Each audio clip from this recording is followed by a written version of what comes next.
미국과의 무역전쟁, 유럽은 정말 약자인가? 트럼프의 맞설 카드 있다. 유럽, 생각보다 훨씬 강하다. 미국과 유럽연합 이후 사이의 무역 갈등이 다시 격화되고 있습니다. 2025년 7월 스코틀랜드에서 열린 미유 정상 간 회동은 유럽 내부에 적잖은 상처를 남겼습니다. 도널드 트럼프 미국 대통령은 유럽산 제품에 15%의 관세를 부과하는 조건을 제시했고, 미국 상품의 유럽 시장 접근은 대폭 확대하는 합의를 끌어냈습니다. 당시 장면은 미국의 압박, 유럽의 수세라는 구도를 읽혔습니다. 그러나 최근 독일 싱크탱크 데체르나트 추쿤프트가 작성한 미공개 연구보고서는 이러한 통념의 정면으로 문제를 제기하고 있습니다. 유럽은 생각보다 훨씬 강력한 지렛대를 쥐고 있으며 오히려 미국 역시 유럽에 깊이 의존하고 있다는 주장입니다. 의존이라는 프레임의 함정. 그동안 유럽 내부에서는 우리는 미국에 너무 의존하고 있다는 자성의 목소리가 컸는데, 특히 디지털 분야에서 그 인식은 뿌리 깊습니다. 클라우드, 운영체제, 반도체 설계, 인공지능 플랫폼까지 미국 빅테크 기업이 사실상 시장을 장악하고 있습니다. 독일 일부 주정부가 미국 소프트웨어 대신 오픈소스로 전환을 선언한 것도 이런 위기의식의 반영입니다.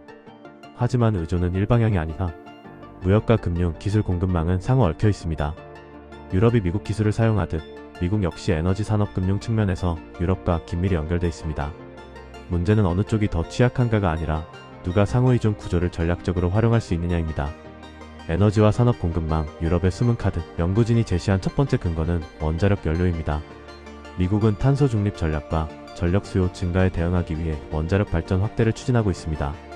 특히 인공지능 산업의 급성장으로 데이터 센터 전력 수요가 폭증하면서 안정적인 전력 공급이 국가 경쟁력의 핵심으로 떠올랐습니다.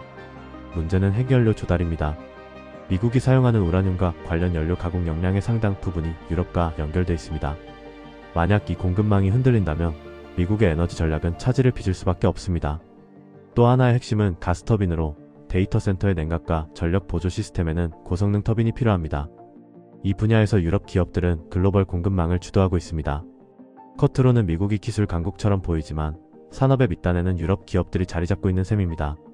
이는 단순한 무역 품목의 문제가 아니라 AI 패권 경쟁의 토대가 되는 인프라와 직결된 사안입니다. 유럽이 마음만 먹으면 미국의 기술 확장 속도에 제동을 걸 수 있다는 의미로 해석될 수 있습니다. 디지털 전쟁의 역설. 가장 흥미로운 대목은 디지털 분야입니다. 표면적으로는 유럽이 약자입니다. 애플, 마이크로소프트, 구글, 엔비디아 등 미국 기업이 유럽 시장을 장악하고 있고, 유럽은 플랫폼 주권을 상실했다는 비판도 받아왔습니다. 그러나 연구는 다른 관점을 제시하고 있습니다. 미국 정부가 유럽을 디지털 생태계에서 배제하거나 서비스 공급을 급격히 제한할 경우 그 충격은 미국 기업에 더 클 수 있다는 것입니다. 유럽 시장은 미국 빅테크 기업 매출의 약 4분의 1을 차지하고 있습니다.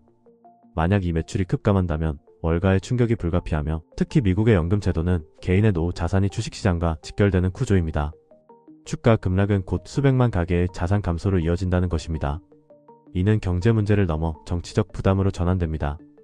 트럼프 대통령 입장에서도 주가 폭락은 재선 전략에 치명적일 수 있기에 결국 미국 역시 유럽을 함부로 압박하기 어려운 구조라는 해석이 가능합니다. 금융시장, 또 다른 전장. 유럽의 힘은 금융시장에서도 드러납니다. 유럽 국가들은 약 8조 달러 규모의 미국 국채와 주식을 보유하고 있는 것으로 추정됩니다. 이는 미국 재정과 자본시장의 안정성을 떠받치는 축 중 하나입니다.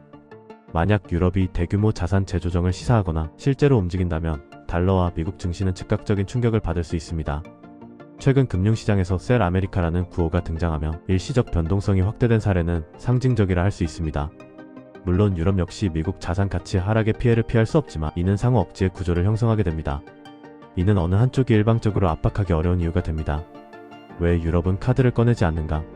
그렇다면 유럽은 왜 보다 자신감 있게 대응하지 못하는가? 에 대한 핵심은 내부 분열입니다. 이유는 27개 회원국의 이해가 얽힌 공동체로서 대미 수출 비중, 산업 구조, 안보 의존도는 국가마다 다릅니다.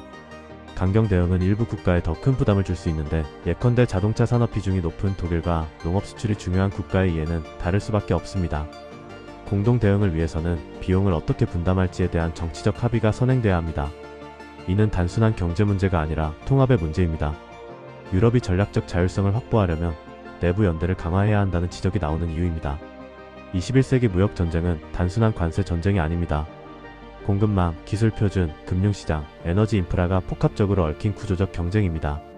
겉으로 보이는 무역 적자나 플랫폼 점유율만으로 힘의 크기를 단정하기 어렵다는 것입니다.